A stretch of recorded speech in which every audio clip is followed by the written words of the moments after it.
Safe here. Yeah, I lost both my parents this past year. It's been a rough year, I know. My dad died in September last year, and my mom passed away just in April. Well, all right, folks, from El Paso, we're here at Bowl El Paso for what may or may not be the title match in the scratch division of today's New Mexico-Texas Invitational. William Entsminger here has 2 losses. He's going up against Billy Reed, who only has 1 loss. So William has to win 2 games in a row to capture the title. $1,000 for first place and $500 for second. So essentially a $500 match going on here. Now, if William does win this game, I'm going to record over this video because then the next game will be the title match and you'll never ever hear this. So if I get a little goofy later on, it's because it's about to be erased. So we'll see what happens here. William always saves me some video time as he is about the fastest bowler on the planet here. And he's already up through 3 frames with 3 spares, and Billy opened in his first frame. So Entsminger's got a quick early lead. Are you okay with Amber being there? Yeah. I want to make sure. Oh, I don't care. Some people get picky about that. Billy having by far hit the best day of his season today here and picked a good tournament to do so, obviously. He's been struggling a little bit, no other way around it. And he's started to pick it up in the late spring, and now here a fantastic result as he qualified first after 5 games and in the catbird seat here in the title match, but in trouble early here in this game as he's got a washout to shoot at. Oh, beautiful job converting it though. Textbook job on the 1-2-10 keeps him within 11 pins in this game. Over here in the handicap division, Kayla Goad and Sarah Strickland, that's Sarah, both have 2 losses, so the loser of this match will finish in 3rd and will take on Josh Demick for the handicap invitational title. See that down and in style of Billy. Doesn't cover a lot of boards, doesn't have that huge hand rotation, so relies a lot more on accuracy and repeating shots.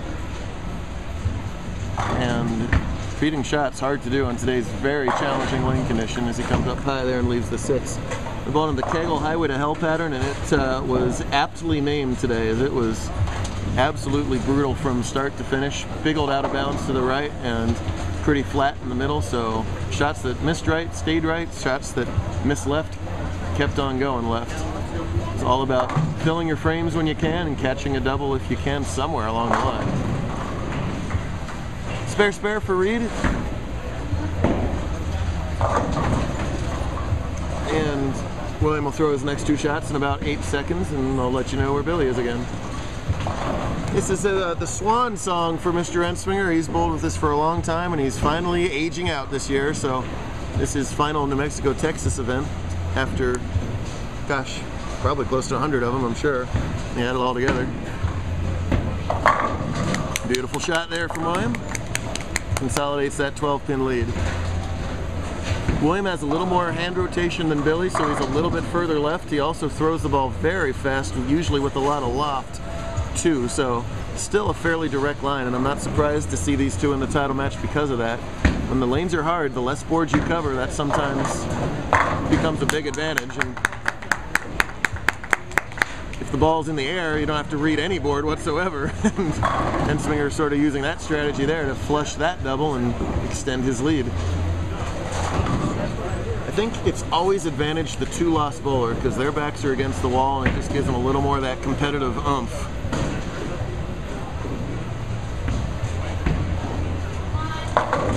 Wow, as he crumbles the high hit. You see that in the way the exemptions work. The top 5 bowlers coming into today are exempt into the semifinals. They make the cut no matter what. They're just bowling for their seed in the semifinals. And time after time you see the exempt bowlers not qualify that high just because there's that one little degree less of competitiveness going on with them, and it happens a lot.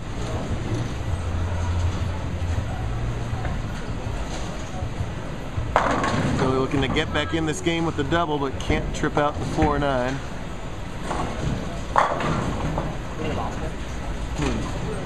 Yeah. Williams got to win twice.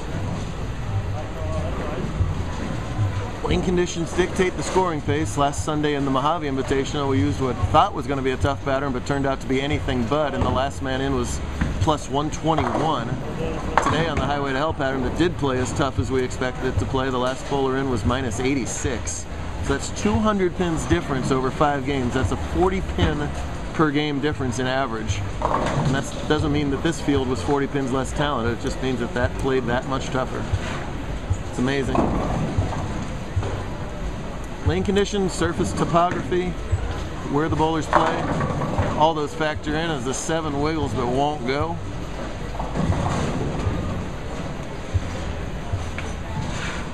Williams got a bowler of the year to his credit. Was one of the exempt bowlers, and as we just talked about, qualified in the 15 seed today. Uh-oh, and the body language tells the story there as he slides by that 7 pin. That's been a bugaboo in his JBT career. He's as many titles as he's won. He's had a couple more on his hand and has had just 1 or 2 frames in title games that he would give anything to get back.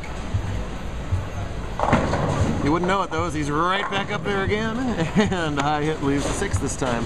So with that open, his lead is diminished to only 9 pins.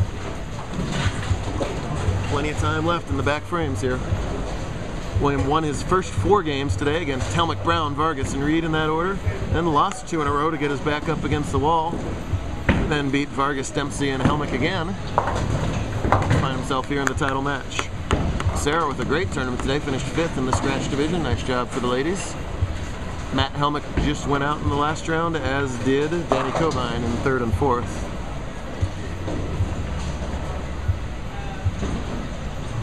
Billy says he didn't really do any extra practice. This is a ball that he found lying in the back of his garage.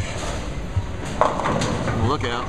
That ball might go back to the garage here after that shot. That was a key point in the match for him to start to climb back into it, and instead he's going to give the open frame right back to William. Remember, if Billy does lose this game, I'm going to erase this tape, so you might want this might become a collector's item. Whoop, and chops off the 6 pin too. Hopefully that pin won't come into play later. No, that's the semi no matter what. Josh Demick. The difference is 36. Can you see that far? I can't. He's got 175 and 80 strike in the 9th. And the other girl's got 144. Sarah's done at 144. Better shot from Reed, and he tickles up the light hit. 144 to 210, that'll do it. So it's going to be Kayla Goad in yet another invitational title match, but she's going to have to win twice against Josh Demick to make that happen. More work to do still here in the scratch division, however, as William got re-handed the lead back into the bench. It's now 16. He can make it 26 if he can double up here. Or spare it. And another wobbly pin. This time the 4 won't go. So it's 23 once we add all that together is the lead right now. Best Billy can do is max out for 200. William's going at a 193 pace. Thank goodness, by the way, Entsminger goes by William most of the time and Reed goes by Billy most of the time, or else I'd be just having a heck of a time here, as it's officially William versus William.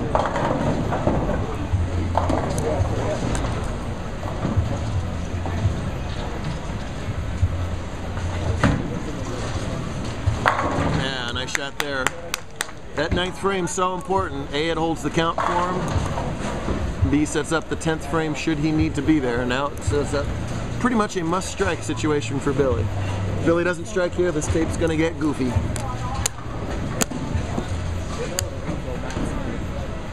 Oh, today with me needing to fly? Yeah, of course. A little better shot in this lane. Yeah, trips up that 4 pin. He was high last time in that lane, just made a little subtle move.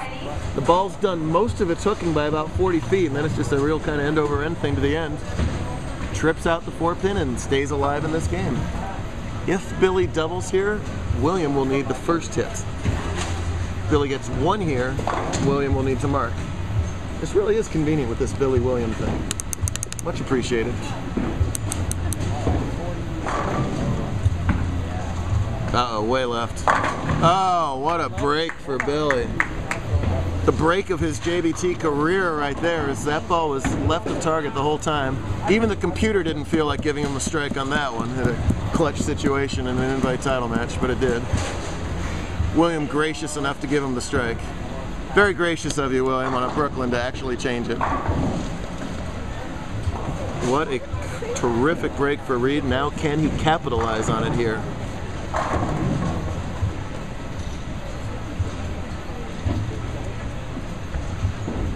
Better shots. Oh, yes. Well, after a really, quite frankly, not so good shot in the first ball in the 10th, he pures that one in the 11th. And has forced William to strike. You know, it's a funny game in bowling where you got two different pockets that you can potentially strike on, but Billy's earned the chance to get that break right there. Do we need to call that, William? I don't hear any noise back there. Nope, there it is. And those Brunswick pin spouters, you know that sound. You hear that little ka-chunk, you know the rack's coming down. Fill ball pretty unimportant here. They still want to get it all anyway. Well, why not on the Brooklyn side? Does strike out with the back 5 strikes for an even 200. Nice show of sportsmanship from Entsminger to give him a high 10 there. And Williams' JBT career has come down to this shot. Anything less than a strike, Billy Reed captures the Invitational title. With the strike and a good hold of count, we'll play another game. Here we go. Oh my goodness. It's left, and from a JBT season which was not really up to Billy Reed's expectations, he strikes gold in El Paso and wins the invite. And a frustrating finish for William, but what a absolutely outstanding JBT career the whole way. A bowler of the year.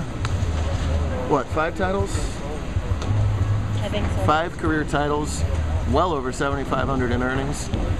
Hopefully we can get him out to Texas, to Vegas for TPC. We'd sure love to have him. If not, it's still a $500 finish for him. Great job for both bowlers. We'll be back with handicap division title match soon. Would somebody flat boy those, please? Grab a set that's first, second.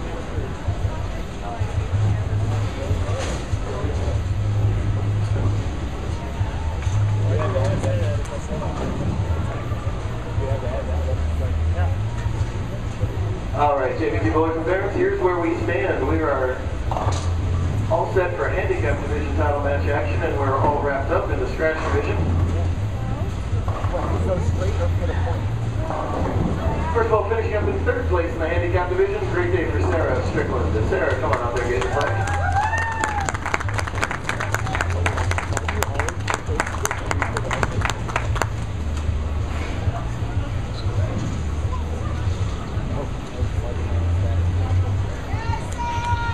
Great job, ladies. Very much, Sarah. Congratulations. Kayla Goat wins that last match over there. She has 2 losses. Josh Shemmick is sitting over there smiling with 1 loss, so Kayla can have to win twice against Josh to capture the handicap title. In the scratch division, we're all wrapped up.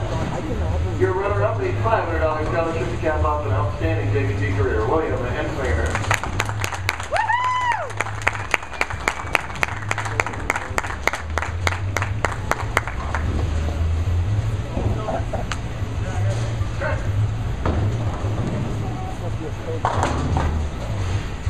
And your scratch division invitational champion had a little bit of a rough stretch this season, and what a way to break out of that with his first major title and a $1,000 scholarship from Albuquerque, Billy Reed. Top 3 after 5 and takes it all the way home. Outstanding. Kayla and Josh, come join me now on 7-8, please.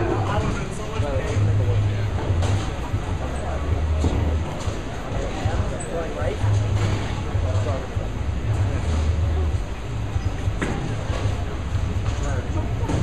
3 times at once. Just a second. Wait, stay with me just a second, all right? You don't want the plastic? I got an extra $2 amount. Bye. Bye.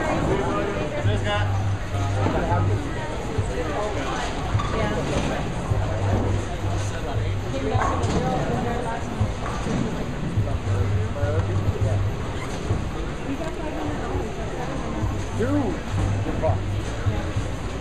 Right off the tee.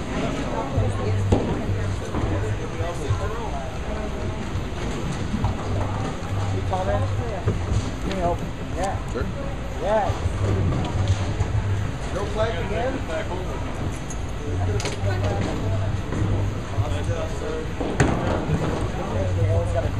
Punch in. You got work to do. Clock in. I got 10 minutes. I'll get there when I get there.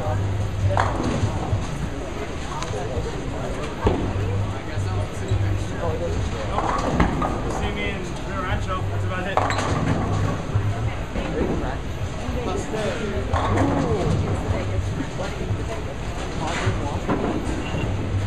There's a new site that ranks bowls.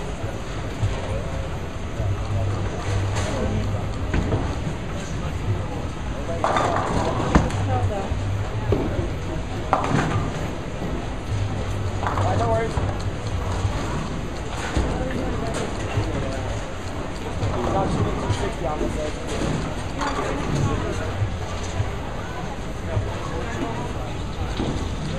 Get it, go. Come on. Put your head up. Let's get this, baby. Always is, sir. Take care. Any chance you can get out to Vegas for TPC for the big one with us? Or somebody. Even if you can ship them out there, someone will pick them up too. I'm always trying to leave that out. Oh no, he's doing what he can to get out there. Right. Do you like fancy stuff, Daniel? I know someone might. Spread the word. I'll bring it home. Yeah, just someone in mind that just might be into that. Well, they're wickless. There's no other. Oh, fine. One of those crafty type mothers I can think of that might be into that. I saw the post on Facebook. You saw the post on Facebook. So. Alright, let's get out of here.